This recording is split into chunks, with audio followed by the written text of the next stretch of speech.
43 vjeçare Liliana Ruko që u hodh nga dritarja e katit të katërt nga burri i saj kishte siguruar nga gjykata e Fieri një urdhër që nuk mund ta mbronte gruan.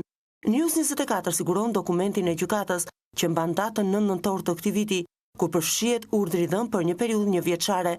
Në urdhrin e mbrojtjes, edhe pse nuk thuhet tekstualisht, dhunuesit ishte lënë e drejta për të bashkëjetuar sërish me viktimën.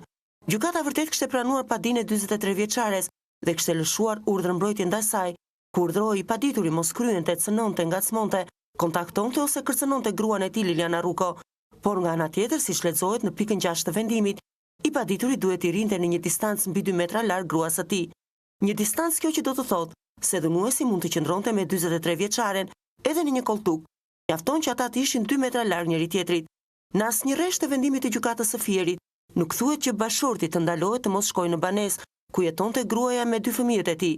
Në pikën 5 të vendimit të urdhrit të mbrojtjes, gjyqtari përcakton vetëm të drejtën e gruas të banojë së bashku me fëmijët në banesën e ndodhur në lagjen Kryengritja e Fierit, por nuk ndalon bashortin të hyjë dhe të jetojë në një stres së bashku me ta.